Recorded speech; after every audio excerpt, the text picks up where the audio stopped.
Est-ce que c'est moi ou Nico Archambault, il est vraiment cute? Justement, on a demandé à nos invités qu'est-ce qui les allumait. Eh bien, pour Éric Emmanuel Schmitt, comme pour moi, je dirais, ça se passe surtout au niveau de la bouche.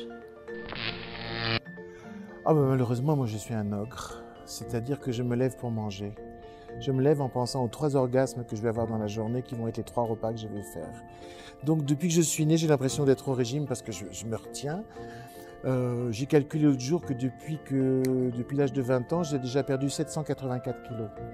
Normalement, vous ne devriez pas me voir avec tous les régimes que j'ai faits pour perdre les kilos que j'avais pris à force de manger. Parce que voilà, je suis à la fois gourmet, gourmand, ogre, affamé, boulimique. Donc, une possibilité de transformation. J'ai réalisé avec l'âge que je suis une créatrice. Je veux faire quelque chose qui n'existe pas, avec des matières premières créées, que ce soit un nouveau plat, un collier, un morceau de vêtement, un tricot. J'ai toujours voulu, aujourd'hui c'est des dessins, créer quelque chose qui n'était pas là il y a 20 minutes. Qu'est-ce qui m'allume? Autre que la musique, la création. La création, proposer quelque chose de nouveau, être à la source de vraiment le départ, la naissance d'une idée et d'être témoin de l'esprit créatif des autres.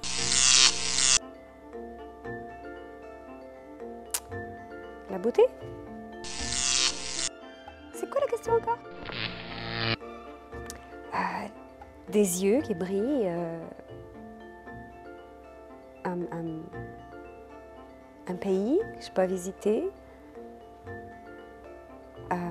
l'évocation d'un voyage à venir, l'inconnu.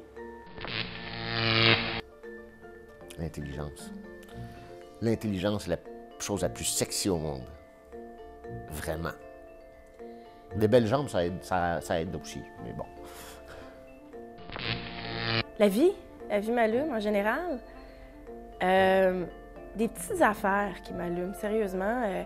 D'avoir une journée de congé, me lever, prendre un café, flâner, être en pyjama, juste vivre, là, simplement, pas avoir de stress. Les petits moments, les petits bonheurs, un bon repas, c'est ça qui m'allume, rien d'autre.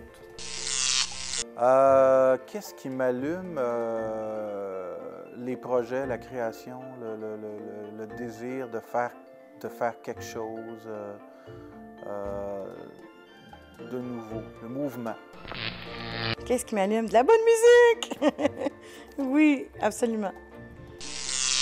Tout m'allume vraiment, n'importe quoi, une petite fleur dans les craques de trottoir. Je peux vraiment rester là longtemps puis demander à mes enfants de s'asseoir puis vraiment regarder la fleur avec moi, autant qu'une phrase.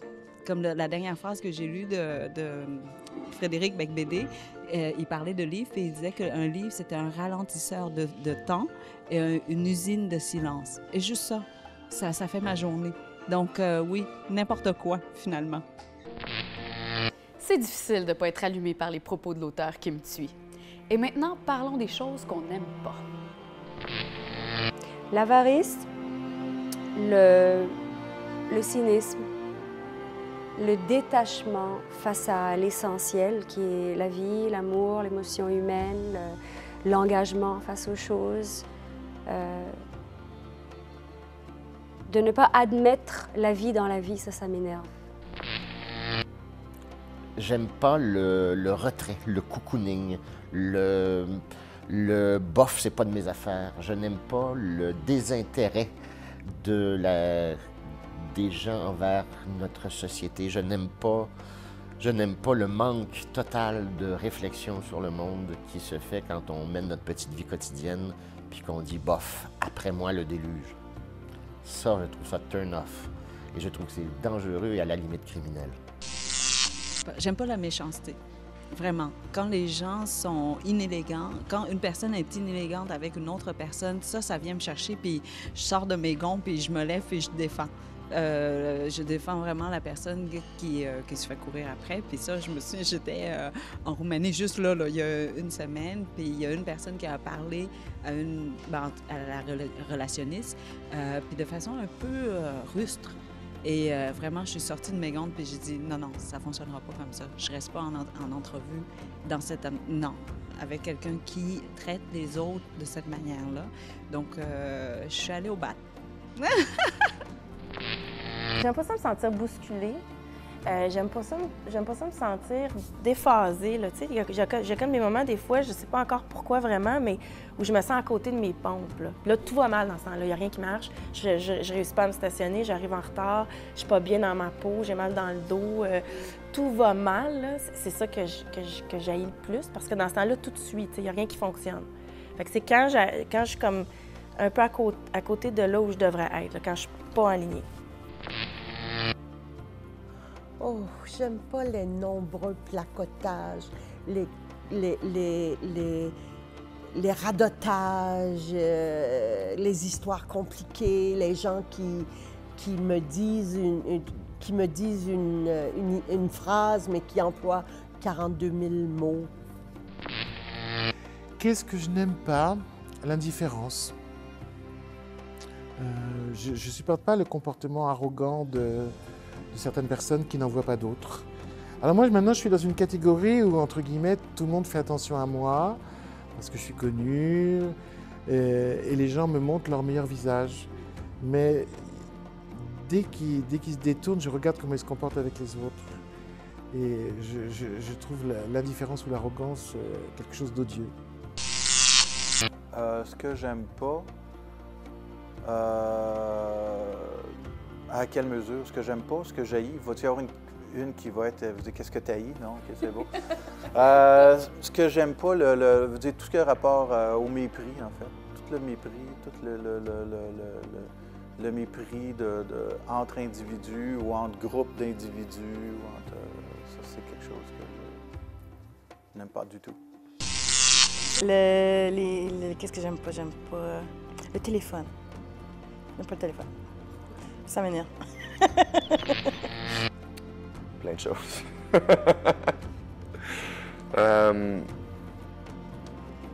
J'aime pas ce qui est facile, ce qui est safe. Je me sens pas bien. Maintenant qu'on s'est débarrassé de ce qu'on n'aime pas, on va parler de rêve. Et pour le rêve le plus fou, moi, je donnerais la Palme d'Or à Cora. J'ai très longtemps, puis encore, ça m'arrive encore aujourd'hui, c'est que je vole dans mon rêve. J'ai des ailes et je vole. Alors, je pense que je suis un ange ou un objet volant non identifié. Ça, c'est fou, mais c'est récurrent. Mon rêve le plus fou? Mon Dieu. C'est drôle, hein? Je suis pas tellement quelqu'un qui a des gros rêves. Puis ça, moi, je marche par projet. Tu sais. Je suis vraiment, OK, ça. Puis, écoute, mon rêve, c'est de ne pas arrêter d'en avoir, finalement. Ma vie est déjà le rêve le plus fou que je pouvais pas imaginer. Donc, je peux pas avoir un rêve plus fou que ma vie, ce que je vis. Donc, non, j'en ai pas. J'ai même pas le temps de concevoir mon rêve le plus fou. Il est arrivé avant moi. Mon rêve le plus fou... danser. Oui, parce que je pense que j'ai à peu près la grâce d'un hippopotame. Donc, c'est de la folie.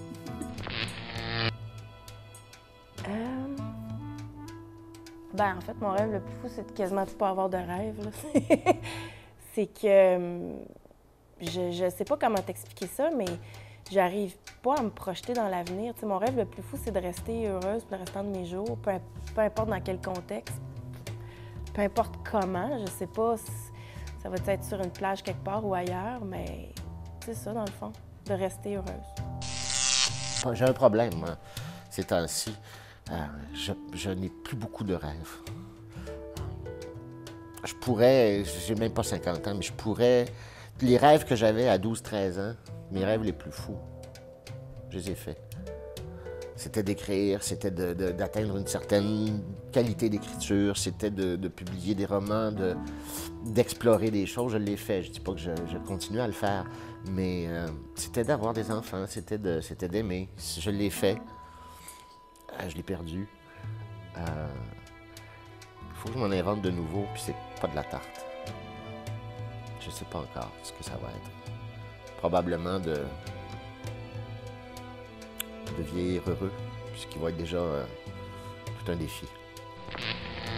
Mon rêve le plus fou? J'en ai pas de rêve fou.